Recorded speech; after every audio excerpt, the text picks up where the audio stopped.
Fala galera, começando aqui mais um episódio. Dessa vez aqui eu tô com o meu amigo dos bastidores aí, de Masterminds e da vida aí, Leandro Ferrari. Esse cara tá no bastidor de lançamentos que faturam 7, múltiplos 7, empresa que fatura, que tem todo esse resultado também, porque é um jogo diferente, né? E hoje vai ser muito massa ter ele compartilhando aqui, apresentando a vida dele e como ele pensa, porque eu acredito que esse cara tem muito a compartilhar pela vivência dele, né? Principalmente pelo que ele fez em 2022.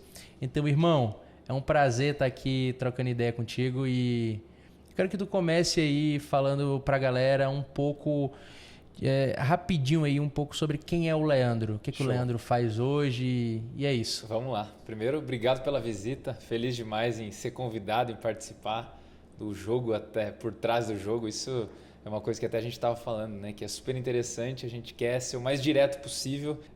Então, respondendo a sua pergunta, quem é o Leandro? O Leandro é um ex-vendedor de plano de saúde que recebeu uma proposta de um sócio para entrar nessa maluquice do marketing digital. E desde então, a gente, muito erros e acertos, a gente chegou nos mais de 150 lançamentos realizados e diversos lançamentos 7 dígitos, múltiplos 7 dígitos, que hoje construiu uma empresa ao lado do Henrique que fatura múltiplos 7 dígitos todo mês. Esse é um pouco mais sobre o Leandro. Massa, inclusive o Henrique aí é sócio do Leandro, grande amigo, gosto demais desse cara. São duas pessoas com um sangue muito bom.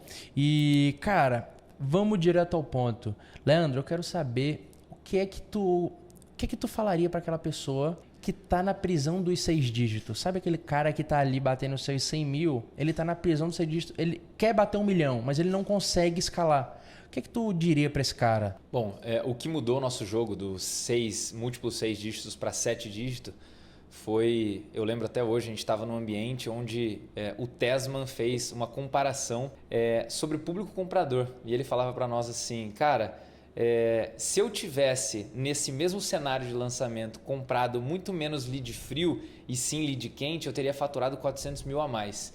E a gente pegou esse vídeo, um olhou para a cara do outro e falou, cara, o que tem por trás dos nossos lançamentos? O que será que a gente está comprando de lead? Será que de fato a gente entende quem compra da gente? E foi que a gente entendeu que o lead que a gente comprava, que era o lead geralmente mais barato, não era o nosso possível público comprador. Então foi nessa hora que a gente de fato virou a chave e entendeu o que tinha por trás dos lançamentos que de fato faturavam múltiplos 7 dígitos aí, que era o cara, primeiro de tudo, antes de fazer todo o movimento de entrar na CPLs, preparar o PPL, fazer as lives de aquecimento e tudo mais, o cara sabia quem era o público-alvo dele logo na captação. Então acho que a grande chave que eu quero deixar como o jogo por trás do jogo, que mudou o nosso jogo aqui, foi entender sobre o público comprador. Legal. E cara, sobre entender esse público comprador, como que tu faz hoje na prática? Pesquisa, além de pesquisa, tem mais algo que tu costuma fazer para ter a clareza desse público? Existem algumas formas. O que a gente utiliza hoje aqui? Primeiro, traqueamento através de UTM no lançamento todo. Tá? Inclusive, a gente coloca o UTM em grupos passados de WhatsApp, porque a gente entendeu que como quem converte é público quente, cara, a gente tem que nunca matar esses grupos e até ali a gente entender quem de fato está comprando no médio e longo prazo. Então, 100% do nosso lançamento hoje ele é traqueado e fora isso, pesquisa de alunos, que mais do que você entender sobre o público comprador, você entende sobre perfil, temperatura e posicionamento. Então o perfil do cara é aquele negócio, é homem, mulher, qual que é a idade dele, de onde geralmente ele quanto ele ganha, depois tem a temperatura, se ele é quente, se ele é frio, se ele é morno, e o posicionamento, será que ele vem do YouTube? Será que o Facebook tem convertido bem? Será que o Instagram tem convertido bem? E até nos últimos meses a gente tem descoberto que o Facebook ele não tem convertido para nós. Então a gente sempre usava aquele mix de Facebook mais Instagram, só que o Facebook em específico ele não trazia venda. Então a gente virou a chave, colocou todo o budget de Instagram no Instagram e isso fez com que a gente aumentasse ainda mais o número de vendas E o Facebook, obviamente, fora, aumentou um pouco o custo por lead, mas é algo que para nós é super aceitável, que a gente está comprando lead que de fato compra da gente. Então, essas são as duas formas que a gente faz: pesquisa de alunos e UTMs. Massa. E além dessa pesquisa de alunos, tem ainda mais uma pesquisa que a gente costuma fazer, que eu acredito que também é muito massa, é quando você pergunta para o cara que não comprou, o cara que participou do teu lançamento e não comprou, você pergunta: brother, por que tu não deu o próximo passo? E aí você começa a ver, é dinheiro? Será que eu estou trazendo o público certo? Será que esse cara está alinhado? E aí você começa a fazer perguntas. Será que esse lead mais barato que eu tô naquela pira de baixar o custo por lead está valendo a pena? Exato. Entendeu? E aí você inverte o jogo. Porque você para de ficar pensando só em baixar custo por lead e você passa a analisar o lançamento como uma engrenagem. E nessa engrenagem ele tem pontos vamos chamar de pontos de contato. O seu funil ele tem diversos pontos de contato. E nesses pontos de contato, o que é que você tem que fazer? Você tem que otimizar. Uhum. Como que você otimiza? Você só otimiza se você tem números. Sim. Né? Então a gente vem aí para uma grande dor no mercado, que é como que a gente traqueia todo o lançamento, que é como que a gente analisa todo o lançamento. E eu não sei qual a tua visão sobre estrategista. Inclusive, eu quero que tu me responda isso. Mas, para mim, o estrategista ele é um cara que sabe fazer duas coisas. Ele sabe apertar todos os pontos de contato do lançamento. Exato. E, além disso, ele sabe criar boas ofertas. Ele sabe criar ideias, boas ideias para fazer boas ofertas. Para mim, esse é o cara, é o real estrategista. Exato. O que é que tu pensa sobre o que é um estrategista no mercado? Para nós foi até desafiador. Nós saímos dessa parte como estrategista principal dos nossos lançamentos, dos nossos especialistas, e a gente começou a trazer pessoas competentes para estar do nosso lado e fazer o que a gente faz. E foi um desafio muito grande, porque a grande maioria do mercado se vê como estrategista, mas a verdade é que 95% são júniors. São os caras que estão habituados a copiar lançamentos de outras pessoas e não ter ideias que podem revolucionar o mercado deles. Então, na minha concepção, o estrategista, de fato, é o cara que o único concorrente dele é ele mesmo. Então, sempre quando ele olha para uma oferta da audiência, ele sabe que ali ele já está garantido e ele já é melhor do que aquilo. Porém, o que ele tem que fazer de um lançamento para o outro é olhar no espelho e falar: velho, eu preciso ganhar desse cara, que sou eu mesmo. Então, o que tem por trás do estrategista é um cara que sabe estruturar uma boa oferta, ele sabe criar um movimento, ele tem um bom relacionamento com o especialista. Isso é uma coisa que pouca gente fala, mas faz toda a diferença em um contexto de agência / especialista, porque a gente tem que ter essa proximidade, a gente tem que ser o cara que traz aquela mensagem de motivação quando ele precisa e tá em cima de todo o processo. Eu gosto muito de citar, inclusive, o estrategista da empresa hoje, ele é um perguntador. Então, ele é o cara que nunca deixa o time cobrar ele. Ele sempre tem que estar cobrando o time. Cobrança do tipo: quanto está o lead hoje? A página, quanto está a conversão? O que a gente pode fazer? Qual criativo está dando bom? Qual página está maneira? Enfim, é o cara que o tempo todo está pensando em melhorias para todo o contexto do lançamento. Ou seja, muito além de ter a resposta, ele é um cara que faz as perguntas para o time dar a resposta para ele. Exato.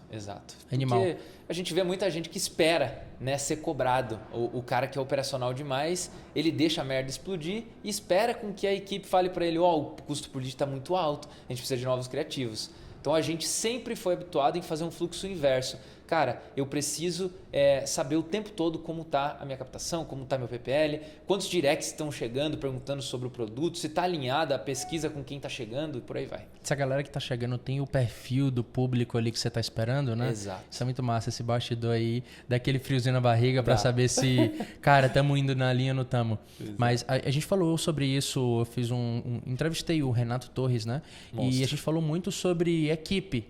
E nessa questão de equipe, a gente falou também sobre como que você faz as pessoas entregar o resultado, né? Porque, vamos lá, existe uma diferença do Marco, por exemplo, quando ele estava na posição de ser um estrategista que ele está colocando a mão. Existe uma diferença onde ele monta um time para fazer o time entregar o resultado. E não tira um marco de hoje não tira o mérito do marco do passado. Porque uma das dificuldades que eu tive no começo foi entender que tirar essa mão e fazer o time entregar o resultado não significava que assim, o Marco estava deixando de ser aquele cara que realmente faz a parada. Ele só estava desenvolvendo novas habilidades, que eram habilidades de liderança e que talvez, hoje, no meu ponto de vista, é mais difícil do que você mesmo colocar a mão. Porque você coloca na mão, você sabe do que você está fazendo. É igual, não sei se tu já participou de alguma coisa assim, onde um amigo teu vai participar de uma competição, tu fica mais nervoso do que quando é tu competindo. Porque tu não sabe o que está passando na cabeça do cara. Exato. Entendeu? É a mesma associação que eu vejo para o cara que tá lá no meio do lançamento. Quando a gente está fazendo, a gente tende a estar menos nervoso do que quando outras pessoas estão fazendo. Exato. Entendeu? E ali o posicionamento do líder faz toda a diferença, né? De ter um flow bacana do time para que não seja uma parada desgastante para quem está no processo. Porque a gente tem esse negócio de ser muito fazedor. Quando a gente entra no digital, você quer ser copy, você quer ser tráfego, você quer ser o editor de vídeo. E a gente, muitas das vezes, tem que ser esse cara. Só que quando a gente começa a delegar e passar para outras pessoas, você tem que entender que o processo de cada um é individual. Não adianta você cobrar um gestor operacional que faça exatamente o que você fazia quando você estava na linha de frente. Então, essa resiliência, esse processo até fez com que a gente amadurecesse muito e tomasse essa posição de líder com muito mais tranquilidade. Hoje a gente tem um time de 24 pessoas que cuidam de todos os bastidores e a gente, de fato, está tranquilo em relação a cuidar só da parte estratégica da empresa. Legal. E, Leandro, cara, eu acredito muito que existe o jogo. O jogo é aquilo que as pessoas mostram na internet. Os dígitos, o resultado. Exato. Mas, cara, não tem resposta certa ou errada para isso. Mas se tu tiver que responder para ti, o que é o jogo por trás do jogo? O que está por trás dos dígitos que as pessoas mostram? Que fazem as pessoas alcançar esses resultados extremos que a gente vê aí que é o objeto de desejo da maioria? Eu acho que o jogo por trás do jogo, de fato, está muito ligado ao individual, a fazer o que ninguém está fazendo. Então, pessoas que são criativas e fora da curva e têm potencial de criar um mecanismo único e fazer com que talvez a audiência tenha a certeza de que o que ele está vendo ali, ele está vendo pela primeira vez. Quando eu falo de primeira vez, sempre quando a pessoa entra no mercado digital, ela sempre olha referências e ela quer ser melhor, parecido com o que todo mundo está ali. Então, vou criar uma dieta. Cara, vou criar uma dieta low carb. Low carb, low carb, low carb. E não pense em nenhum mecanismo único que supere essa parada, que de fato seja diferente. Então, eu até fiz ali uma vez uma brincadeira que eu comecei a estudar grandes lançamentos e criei uma teoria que todos tinham 4 elementos, que era prova, muita prova de algo diferente, ele tinha uma oferta revolucionária, ele tinha um branding por trás e ele tinha uma urgência bizarra que ele causava ali durante o lançamento. Então, de fato, o jogo por trás do jogo está em não copiar e ser, de fato, o cara que cria e tem um mecanismo único na parada junto com uma oferta aniquiladora, que a gente chama. Quando tu me fala isso, me vem logo na cabeça que o estrategista ele é tipo um artista. Exato. Ele tem que pintar a parada, ele tem que criar um negócio de uma forma... É meio que você está desenhando, entendeu? E quando eu penso nisso, eu penso que geralmente a galera não entendeu que o jogo por trás do jogo de lançamentos milionários está em você criar ofertas e ideias diferentes do que as pessoas criam. Exato. Por isso que para mim o grande ponto seu último resultado é o seu maior adversário. Beleza, porque quando ele é seu maior adversário, você entende o monstro que você tem que enfrentar.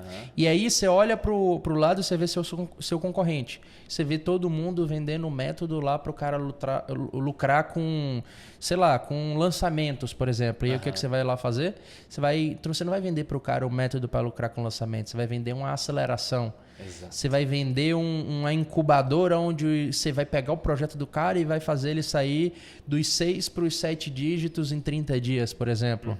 Você começa a vir com argumentos diferentes que faz o seu negócio ser mais sexy, digamos assim, do que o da maioria. Exato. E eu acho que quando a galera entende isso, a galera começa a pensar como estrategista. Porque melhor do que saber estratégia é pensar como estrategista. E eu vejo que tu é um cara que faz muito isso, cara. Inclusive, antes da nossa conversa, eu tava batendo um papo contigo e eu falei que um dos pontos que eu admirava muito em ti era essa questão de, cara, de tu ter esse... entender o jogo e ver o que outras pessoas fazem, mas tu imprimir o teu ritmo, o teu jeito de pensar. Não virar um copiador, um copia e cola, um estrategista de receita, digamos assim. E como que é a tua cabeça, cara, em lançamento? Como que tu... de onde que veio essa tua forma de pensar? É uma forma que eu admiro e uma forma que eu procuro estar fazendo sempre no meu dia a dia. Sim. Todas as vezes que a gente tentou copiar lançamentos, que quando a gente estava muito no operacional, a gente não tinha tempo de ser o cara estratégico. Então, a gente assistia a lançamentos de pessoas que eram referência, a gente pegava elementos dali para trazer para o nosso lançamento. E foi aí que o negócio começou a degringolar, que a gente não tinha resultado. Quando a gente criava e executava uma parada revolucionária, a gente tinha resultado. Quando a gente copiava os outros, a gente de fato não sabia não tinha uma previsibilidade porque não era original a parada. Então a gente tem isso como uma parada óbvia dentro da empresa, que a gente nunca vai ser o copiador. A gente criou um mecanismo nosso, inclusive tem tudo a ver com o que a gente acabou de falar, né? O cara que tem o mecanismo dele, ele tem a tendência de ter muito mais sucesso. Então a gente criou um mecanismo, um jeito de fazer lançamento que nos dá essa previsibilidade. E o mais importante, eu não preciso copiar as pessoas que são os maiores no mercado, mas eu preciso estar do lado dele. Então, estar em ambientes de pessoas que pensam fora da caixa faz com que você também esteja fora da caixa. Então, aquele negócio, se você tiver com pessoas que faturam pouco, obviamente sua linha ali, sua meta de faturamento vai ser baixa e de requinte como seu lançamento. Agora, a partir do momento que você está num grupo de pessoas que fatura muito, a sua ideia sempre vai estar parecida com a ideia deles. Então, esse é o grande lance, ter o nosso mecanismo único, ter o nosso tempo de maturação com a equipe, sempre manter o flow ali para que nada fosse empurrado e estar próximo de pessoas que jogam o jogo por trás do jogo. Existem dois grupos no mercado, né? Os grupos que seguem as regras e os grupos que ditam as regras. Exato. A pergunta é de qual grupo você quer fazer parte, né? Exato. Quando você começa a refletir sobre isso, você fala, cara, existe a pessoa lá que vai seguir só o que outros falam. Por que aquele cara lá que é o fodão, a gente só vai escutar o que ele fala e a gente não vai poder um dia imprimir nossa forma de pensar? É assim que Exato. Eu penso, cara. E eu te falo, o grupo dos que seguem geralmente são as pessoas que estão na zona de conforto deles. Mas o cara que dita a regra, geralmente, ele está muito longe da zona de conforto dele. Ele o tempo todo está na zona de desconforto, que não é fácil. Você está o tempo todo pensando em melhoria, o tempo todo você está se olhando no espelho e fala, velho, eu vou acordar e amanhã eu vou ser 1% melhor. Porque a média é bosta, a gente sabe que a média é bosta. Então o cara que dita a regra, de fato, ele está muito próximo da zona de desconforto dele. Como que a gente tira esse cara dessa zona de conforto dele e faz ele estar sempre motivado e querendo mais? Porque esse é um desafio até nosso, né? Total. Então todos os dias a gente está ali brigando para que a gente seja esse 1% melhor. Exato. É a famosa constância com intensidade. Exato. Você precisa fazer todos os dias, só que tem que ter aqueles dias que você tem um pico. É assim que eu vejo que as pessoas que vão longe e vão mais rápido, elas fazem. Os caras fazem todos os dias as mesmas coisas. Todos os dias eles dão 100%. Só que tem aqueles dias que os caras dão 150%. Exato. Então, eu começo o meu dia e eu falo assim, hoje eu vou dar 150%. E no outro dia, às vezes, eu não tô tão bem. Eu falo, tá, no mínimo eu tenho que dar 100%. Exato. Eu não posso baixar para os 90%. Não. Entendeu? Não. E, cara, vamos lá. Em lançamentos, a gente fala muito sobre distribuir, aquecer e converter. O que tu pensa sobre distribuição de conteúdo? Tá. O método tradicional, para nós, ele nunca fez sentido na nossa cabeça. A gente seguia porque era um protocolo que até então a gente não tinha nada que fizesse sentido, então a gente seguia o protocolo. Mas desde então a gente sempre procurou colocar o óculos do cliente, do nosso lead, e entender o que ele gostaria de pensar a partir do momento que ele chegasse no nosso perfil. Então a gente trabalha hoje com esse mecanismo de 4 pilares, vamos dizer assim. Então a gente tem a fase de atração, que é o crescimento de audiência. Como eu te falei, a gente traqueou e entendeu que o nosso público predominantemente comprador é quente. Então eu preciso aquecer esse cara. Não adianta eu trazer um lead totalmente frio e jogar ele direto para o meu evento que eu não vou converter ele. Então a atração e crescimento de base é o primeiro pilar, nunca para de acontecer. Porque o que é mais fácil? A gente vender para um cara que nunca viu a gente na vida ou para um cara que já segue? Pô, eu tenho um especialista que tem 30, 40, 100 mil seguidores. Eu não vendi para 100 mil pessoas ainda.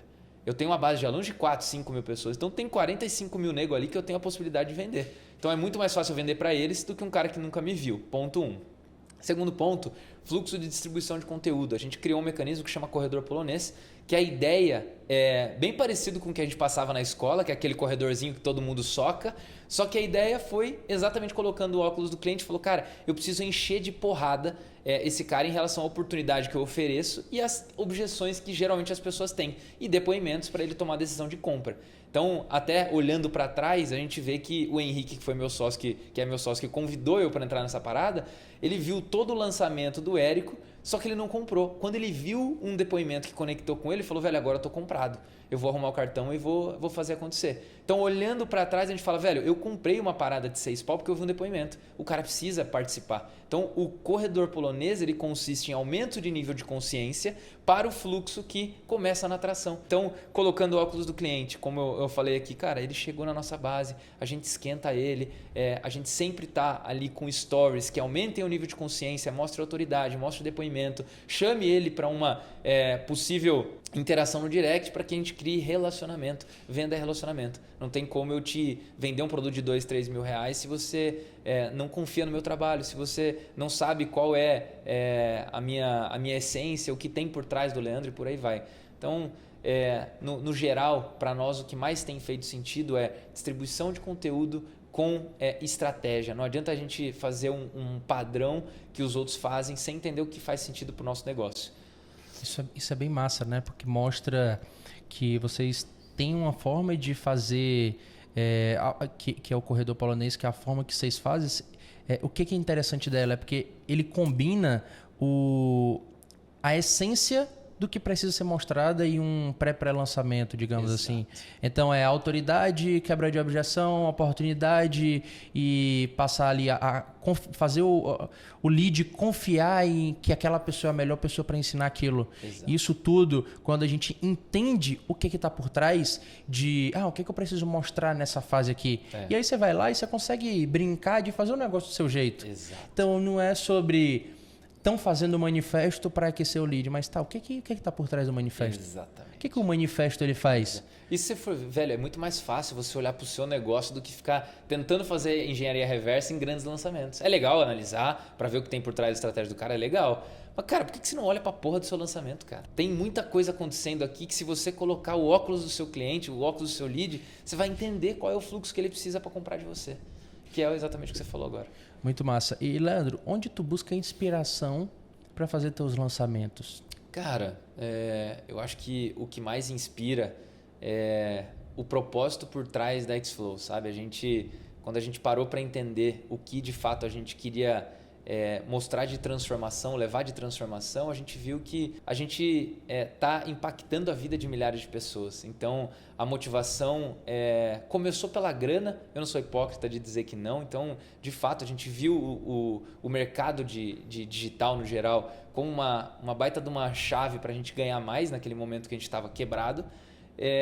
E nesse momento a gente vira a chave e entende que tem um baita propósito por trás e a gente de fato quer impactar a vida das pessoas. Eu acho que isso mudou drasticamente a partir do momento que a gente viu a responsabilidade que era mexer com as pessoas que estão comprando da gente.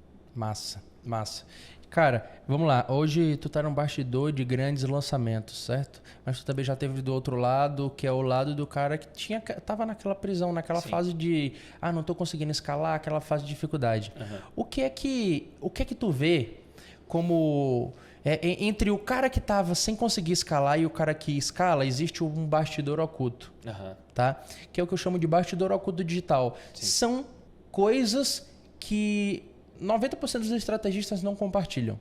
E eles não compartilham não é porque tem que ser guardado as 7 chaves. É só porque, cara, é um negócio que só quem está vivendo consegue perceber. Exato. E o que é que tu vê, o que é que tu percebe hoje que tu acha que é interessante de compartilhar, que poucos estrategistas compartilham e que faz parte desse bastidor oculto? Massa. Eu vou até contar uma história. Em 2020, a gente tinha 9 especialistas na agência. Porque desde que a gente fundou, a gente olhava e falava, cara, a grande sacada é eu ter vários lançamentos acontecendo de forma paralela. E a gente teve até um faturamento razoável, foi bom, foi um ano legal. Só que quando a gente olhou para pessoas que tinham um único sócio especialista, o cara faturava mais do que a gente. E aí o que acontecia? Quando a gente se olhou no espelho, a gente falou assim, cara, a gente tá barata tonta. A gente não consegue pensar numa melhoria de produto, a gente não cria movimento, a gente só está replicando o que a gente já faz.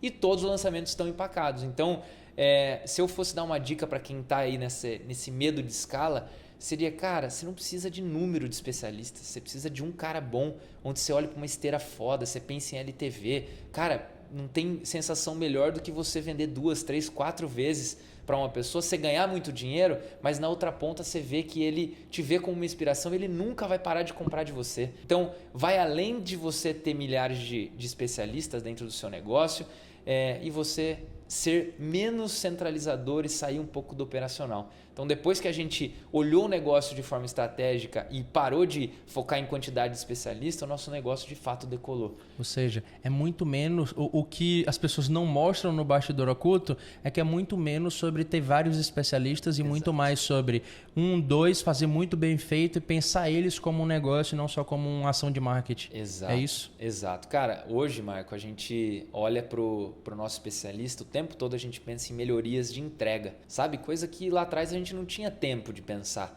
Eu o tempo todo estava pensando em quando era o próximo lançamento, quando eu tinha que começar a captar. Eu não sabia qual era a melhor forma de eu fazer uma distribuição de conteúdo. Eu não estava presente como especialista, porque é aquele negócio, você sempre tem que estar ali trocando ideia. Então imagina, você está com 9 pessoas que de fato você quer dar atenção, só que você não consegue, porque você está ali na linha de frente, operacional, o negócio pegando fogo, e no final das contas você tinha ROIs que muitas das vezes só se pagavam e não te dava dinheiro na última linha ali. Então hoje a gente está o tempo todo pensando em melhoria, como a gente cria novos produtos, como a gente faz uma entrega mais foda, como a gente proporciona um over delivery para que a gente de fato tenha ali bons projetos de médio e longo prazo. Essa é a nossa maior grande sacada. E isso fez com que de 2021 para 2022 a gente saísse de 9 especialistas para 2 especialistas. E a gente mais do que dobrou o faturamento. Isso é louco, né? Muito não é ter mais especialistas. Tu diminuiu a quantidade de especialistas para aumentar o faturamento e tá com um negócio sólido agora. Exato. E o melhor de tudo, a gente já não tá mais numa fase que a gente mata o nosso time. Que antes você imagina, né? Um time de tráfego tocando 9 lançamentos, um time operacional tocando 9 lançamentos, um estrategista tocando 9 lançamentos. Hoje, a equipe ela tem um flow muito mais leve. Obviamente que existem cargos ali que ainda é muito pauleira, principalmente o que está à frente de operacionais. Inclusive, Ana Júlia, se você estiver um dia vendo isso, você é um personagem fundamental. Sempre está na correria, é a pessoa que faz a parada acontecer. Então, tem gente que trabalha muito mais em fase de lançamento, tem gente que o tempo todo está trabalhando mais, mas no geral a equipe está mais leve. Esse é o grande lance. Massa. Organizado. E cara, tu acompanha, eu vejo que tu acompanha muitos estrategistas, né? E eu também tenho acesso a muitas pessoas, eu olho muito os lançamentos. E eu queria escutar de ti, o que tu vê que é o maior erro dos estrategistas hoje? Que tu vê que... Cara, as pessoas cometem muito esse erro e às vezes não é uma coisa simples, talvez. Sim. Eu acredito que o que a gente chama de fase de aquecimento, PPL, é o maior erro assim, que envolve. As pessoas estão muito preocupadas em fazer o lançamento acontecer e eles não se preparam para o que vem antes. Eu sempre costumo dizer, tem uma frase que é icônica, que eu já arrumei várias tretas, que PPL é mais importante do que CPL. Então, na minha concepção, é mais interessante você focar em um aquecimento foda do que em CPLs foda. Porque se você cria uma consciência de que o evento que você está trazendo é a única salvação para a vida dele, ele não tem como fugir disso. Agora, se você não cria isso e não gera vontade dele estar no seu evento, não adianta você ter um evento foda que você não vai ter audiência. Eu vou contar a história que é engraçada, que eu estava em um lançamento, eu era gestor de tráfego nesse tempo. Eu queria muito bater o 6 em 7 ali. Na real, a gente tinha feito 800 mil em um lançamento e a gente queria bater 1 milhão. E aí, eu falei, beleza, a gente tem que bater 1 milhão, né? E eu tinha escutado de alguém que o erro das pessoas... Juliano Torriani, lembrei. Escutei do Juliano Torriani que um grande erro era as pessoas não focar tanto no aquecimento. Eu escutei isso dele. Eu falei assim, esse é o erro da galera, né? Pois beleza, eu vou fazer diferente. Então, aí eu fui lá e comecei. eu era gestor de tráfego, então eu tava sendo um gestor, digamos, de tráfego estratégico, vamos dizer assim. Porque eu estava acompanhando o lançamento com o olhar de um estrategista. Sim. E quando chegou, antes do lançamento, eu estava colocando, antes do lançamento do evento, eu estava colocando muita energia, cara, mas muita energia. Quando começou o CPL, eu falei assim, cara, agora é a hora que eu vou sair, vou curtir, tá de boas. E aí, tipo, o estrategista virou para mim e falou assim, mas, cara, tipo, como que tu tá saindo? Eu falei, brother, a parte mais importante já passou. Não existe nada que eu possa fazer aqui, não tem nenhum botão que eu vou apertar para fazer o máximo de gente aparecer nessa live se eu não tiver feito um bom trabalho no meu PPL. Exato. Então, eu sempre tive muito essa mentalidade de que o negócio ele acontece antes do evento. Exato. O evento tá ali, cara, tipo, não tem... Marco, qual que é como que monta a oferta milagrosa? Brother, a gente tá falando de um lançamento, por exemplo, que tem o dia 1, o dia 2 e o dia 3. Não é sobre você criar uma boa oferta no dia 3. É sobre como que você vai construindo o empilhamento desde o primeiro dia para que no terceiro dia você só vai apresentar a parada e criar uma boa escassez, porque o resto já foi criado antes, entendeu? Exato. Então, eu acho que falta muito essa mentalidade, cara. Falta, muito. E muita gente confunde um aquecimento foda com lives aleatórias. Então... Caraca, esse ponto aí é polêmico, hein? Porra, pra caralho. Quantos lançamentos grandes que eu vejo que quando você entra na fase de aquecimento, você olha o cara, você fala, velho, eu não acredito que ele não olhou uma pesquisa antes de criar uma headline, fazer um clickbait foda pra levar a galera pra live. Não, ele só abre uma live aleatória, eu tô ao vivo, vem aí. E você pergunta assim, brother, você tá fazendo aquecimento? Ele, tá, tô fazendo live aqui. Tá, mas qual é o conteúdo da live? Não, meu expert entra lá e tá falando, mas como assim? Não é assim, cara. Como que você tá pensando se aquele conteúdo tá cumprindo os objetivos que tem um pré-lançamento? Exatamente. E tem um ponto mais importante, né, que a gente pode estar falando de toda essa parada, a galera pode pensar assim, mas será que esses caras só sabem fazer lançamento? E eu queria saber de ti, como que tu pensa isso? Na tua cabeça, tu acha que só sabe fazer lançamento? Cara, eu acho que eu sou um cara que fui treinado desde o começo, desde quando a gente entrou no digital, com a cabeça de lançador. Então, quando as pessoas me perguntam sobre skills de perpétuo, eu tenho que reconhecer, eu não sou o cara bom nisso, eu não sou o cara que domina essa arte e eu sei reconhecer isso. Eu acho que o grande lance é a pessoa que sabe reconhecer o que está dentro do meu conforto em relação ao que eu aprendi, sabe? Não adianta eu querer me aventurar, obviamente. A gente tem perpétuos que rodam, outras estratégias o tempo todo rodando, mas a gente nasceu com essa parada de sofrer emoção. A gente é sofredor de lançamento, né? Então a gente gosta muito dessa vibe, desse empilhamento ali de pressão que acontece enquanto está acontecendo o contexto do lançamento. Massa. A minha visão sobre isso é que assim, existe o que a gente curte mais fazer. Sim. Existe aquilo que a gente domina mais. Só que a real é que a gente entende sobre vender. Sim. E o formato a gente sabe adaptar. Exato. Entendeu? Exato. Então é um negócio que é só assim, beleza, tá confortável fazer isso hoje. Mas se amanhã precisar fazer uma outra estratégia, a gente vai fazer. E assim, vamos ser sincero, a não ser que me traga números, mas eu não conheço nenhuma estratégia que seja mais lucrativa que o lançamento. Cara. Não. Ainda mais não conheço. em relação à injeção de caixa, cara. Exato. Então, sobre fazer dinheiro rápido ali, claro, o lançamento não é um modelo de negócio e aqui ninguém é criança. Estratégia de venda. A gente sabe que é estratégia de venda, só que, vai lá e me fala uma estratégia de venda que é muito mais lucrativa que o lançamento. O cara vai falar high ticket, cara, beleza, faz lá um lançamento de high ticket, que aí tu vai ver o que é fazer dinheiro de verdade. Exatamente. Entendeu? Exatamente. Então, é isso que tem na minha cabeça. Mas enfim, depende muito do contexto. Eu digo que é sobre trazer contexto, né? Vamos ser pé no chão e a gente não está falando sobre uma coisa ou outra. É qual o contexto? Me traz o contexto que a gente analisa qual a melhor opção. Exato. Entendeu? E esse é o maior ponto. E até voltando ali para aquela questão que a gente falou do maior erro, né? Que a galera não pensar no aquecimento. Pensando nisso, eu procuro sempre formas mais simples de explicar para a galera e até trazer para o meu time uma estrutura que eu faça eles não fugir de um padrão que a gente busca. Claro, quando eu digo padrão, não quero que ninguém chegue engessado na parada, mas eu quero que a gente tenha tipo uma fábrica Uma fábrica, ela tem todos os pontos ali para que o negócio aconteça, né? Sim. E eu explico o lançamento, às vezes, mostrando como um quebra-cabeça. Um quebra-cabeça, a gente tem várias peças. Sim. Beleza? E quando a gente olha para tudo, a gente precisa pegar uma peça e a gente precisa olhar para outras peças. Por quê? Perfeito. Porque a gente precisa juntar as peças. Sim. Né? Então, digamos, o juntar as peças, vamos associar isso com o resultado final. As pessoas não olham que essas peças precisam ser juntadas e tudo isso precisa ter congruência. Exato. Então, além desse erro das pessoas não olhar para o aquecimento, eu acho que as pessoas não... Muita gente está cometendo o erro de não ser congruente nos lançamentos. E até não trazer clareza em relação ao percurso que o seu lead ele vai passar, né? Perfeito. Que na sua cabeça, quando você estrutura um lançamento, é muito óbvio que você tem aula na segunda, você tem aula na quarta, você tem aula na sexta, um pitch no domingo, abertura segunda.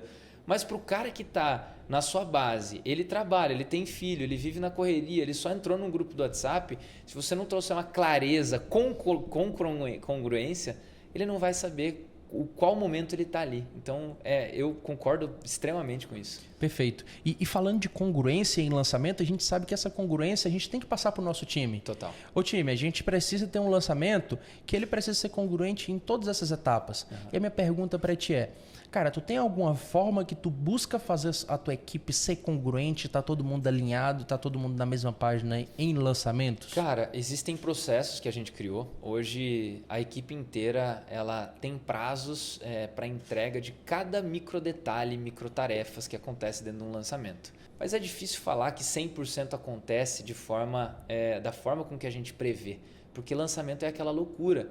Se você está em PPL, por exemplo, e alguma coisa sai do controle, está com comparecimento baixo, o time tem que mudar completamente a estratégia e já buscar novas soluções para resolver esse BO. Então, obviamente, a gente quer o tempo todo ser o mais congruente possível com os nossos processos, mas não dá para ser 100%. O lançamento, eu falo que é difícil ser previsível no contexto geral. Porque sempre tem alguma coisa que vai acontecer que vai mudar a rota, você vai ter que editar uma parada, vai ter que criar uma nova página, mudar uma copy, mudar um movimento e fazer com que de fato o resultado final chegue.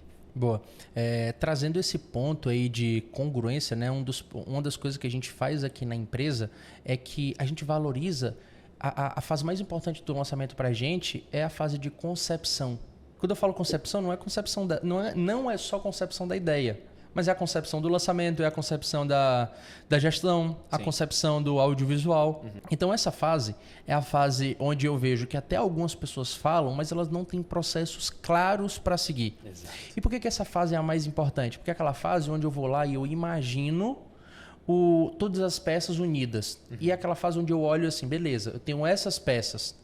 Se eu unir tudo, eu acredito que eu tô comprado em alcançar o resultado. E o Renato Torres, ele falou que quando ele faz isso, ele chama os líderes dele para saber se tá todo mundo comprado na ideia. E é uma parada que a gente faz muito no negócio, que é o seguinte, que, cara, se quando a gente mostra todas as peças juntas, se as pessoas não tiverem compradas, a gente tem grande chance do resultado não acontecer. Exato. E aí, qual que é o nosso papel hoje em dia? O nosso papel hoje em dia é chegar e falar assim, tá, mas o cara vai lá e... por que tu não está comprado? Eu acredito que tem esse problema para resolver. A gente vai lá e apresenta um ponto de solução para esse cara. Aí o cara vai lá e fala assim, não, agora sim. Então, a gente traz uma visão que é uma visão que às vezes o time não está vendo, e não por ser ruim, mas porque a gente está de fora, a gente está olhando com uma visão macro. Então, a gente tem percepções diferentes do que eles estão tendo naquele momento. Total. E eu acho maravilhoso as pessoas que trazem objeções, porque é até uma forma diferente de você ver o seu negócio. E de antecipar problemas, né? Total. Então, eu gosto muito de, sempre quando a gente coloca um cenário, eu sempre falo assim, quais são os problemas que eu posso enfrentar tomando essa decisão? Tá? Isso envolve até uma mudança de ticket, por exemplo. Cara, eu vendo a 2 pau, a gente quer fazer uma oferta de R$1.000. Qual que é o ponto positivo? Beleza, podemos escalar muito mais. Mas me listem pelo menos 15 problemas que eu posso ter. E aí a equipe vai atrás de problemas que podem ser gerados por essa atitude e muitas das vezes a gente quebra a objeção e fala, não, beleza, o plano segue, tá tudo bem. É tudo que é algo que está previsto dentro do que pode acontecer. Sacou? Massa. Eu gosto muito de uma coisa que eu te vi uma vez em uma palestra, que é a sua previsibilidade de leads captados em cada momento do lançamento. Cada e através ponto de contato, né? Exato, velho. aquilo me chama muita atenção e é uma coisa que a gente tem implementado aqui dentro, que quando você fala do time comprar a ideia, cara, quando você tem clareza de que o seu orgânico converte tanto, o seu e-mail converte tanto, o seu grupo do WhatsApp converte tanto, e você precisa de X leads de cada plataforma, de cada ponto de contato, Perfeito. é um puta de um formato óbvio para que o seu time compre a ideia, porque você tem dados. Você tem dados. Não é nem contra fatos no argumento, contra dados no argumentos. Sabe qual é o nosso papel? O nosso papel é destrinchar o problema para a galera. Exato. Então a gente tem um problema grande, bater uma meta ousada. O que a gente faz para bater essa meta grande? A gente apresenta para a galera, aí a galera vai lá e fala, meu Deus, que negócio absurdo. Aí você vai lá e fala assim, tá, mas tem um segundo ponto. Vamos lá, vamos criar uma estratégia para alcançar aquele resultado? Isso. E parece que quando você tem uma meta e você cria um plano, você se força a criar o plano para aquela meta. Mas quando você cria um plano sem uma meta, você está criando um plano aleatório. Exato. Ou seja, as chances são de o número que você vai conseguir vai ser um número aleatório. Então, é lógico a diferença que tem entre você criar um plano baseado numa meta ou você só criar uma meta ou você criar um plano sem uma meta. É um plano aleatório, entendeu? Sim. Qualquer plano tem que ter meta. Exato. E aí, a gente teve um lançamento, que foi o nosso maior lançamento, um lançamento anterior tinha faturado 5 milhões.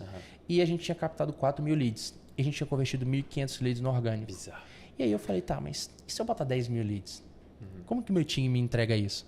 E aí foi daí que surgiu essa ideia de destrinchar todos os pontos de contato. Porque eu falei, tá, eu preciso de 10 mil leads, só que não dá pra botar 10 mil leads. Eu vou botar 10 mil leads na mão de quem, cara? Tipo, quem vai ser o dono dessa parada? Eu falei, tá, o time todo é o dono desse negócio. Então vamos destrinchar esse negócio. Audiovisual, tem que me entregar lá no YouTube, social media, entrega lá do Instagram, copy, entrega do e-mail, entrega dos grupos antigos, e aí a gente começa a ver por ponto de contato aquilo que mais converte, onde que eu vou colocar mais energia e meu papel passa a ser analisar o plano de ação de cada membro para alcançar aquele resultado. Sensacional. Então a gente sai da posição de eu tenho que fazer tudo e eu boto o meu time para fazer e eu analiso os planos de ação. Então eu trago uma visão macro, enquanto eles me trazem um micro. Genial. Isso faz muita diferença em lançamento, Total, cara. E ali o copy que tá mandando um e-mail,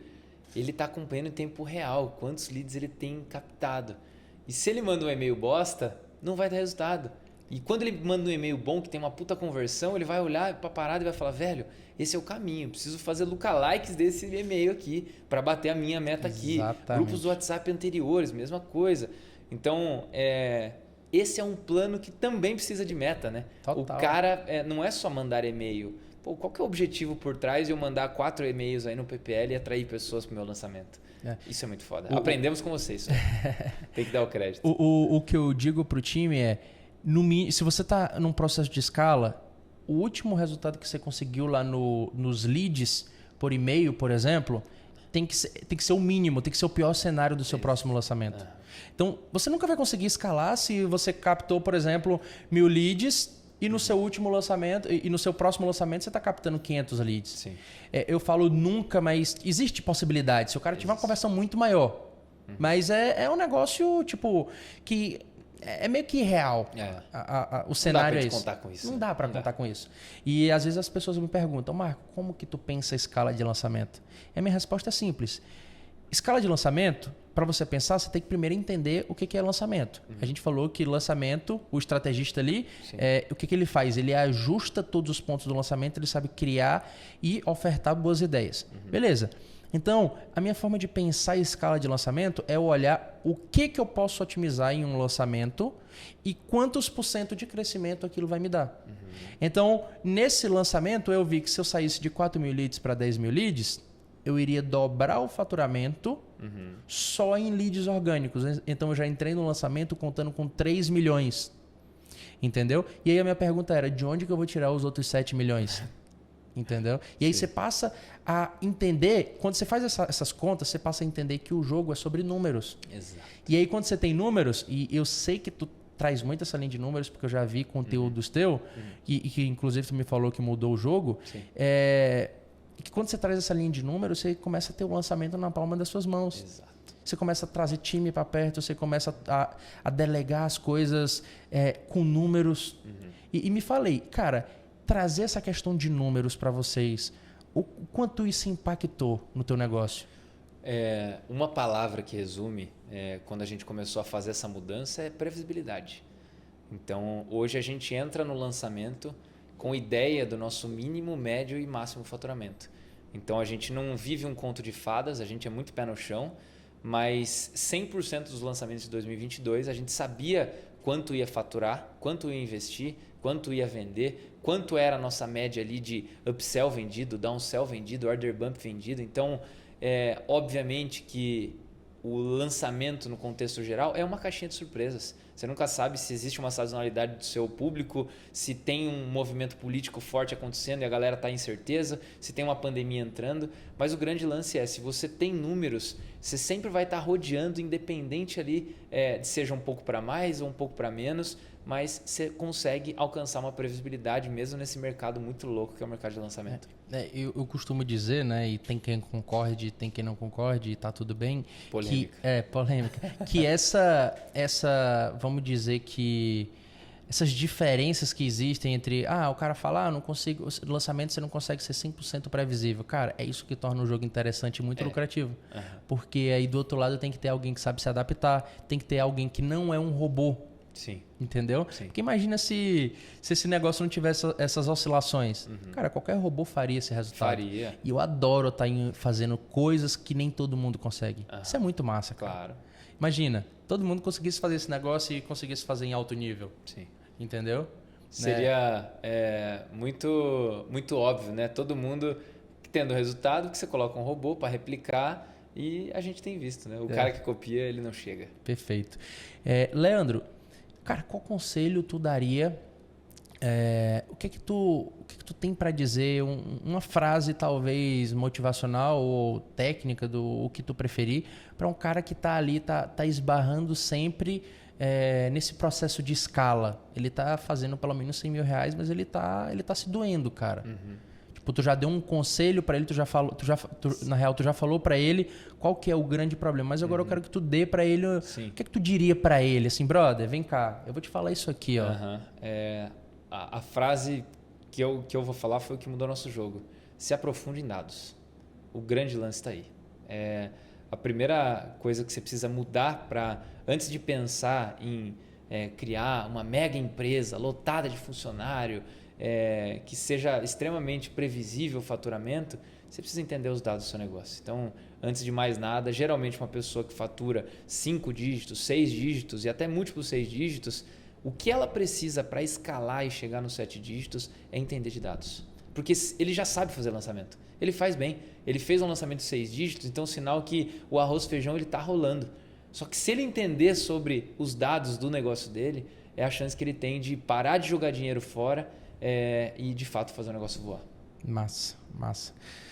Cara, animal esse papo contigo. Eu acho que a gente trouxe um conteúdo assim muito leve, fluido e da prática, de quem tá nos bastidores. Eu adoro ter esse tipo de conversa, cara, porque não é todo mundo que tá vivendo isso, que consegue falar com a gente do que a gente vive de verdade no dia a dia. Isso é muito massa, cara. E é difícil encontrar pessoas que estão dispostas a abrir o que tem dentro do jogo, por trás do jogo, né? Então, esse papinho de oportunidade, de falar que lançamento dá muito dinheiro, isso aí tem muita gente falando por aí. Só que a gente tentou, eu acredito que tenha chegado pelo menos próximo do meu objetivo, que era trazer um conteúdo dos meus bastidores, que de fato é real e é o que a gente está fazendo aqui em todos os nossos lançamentos.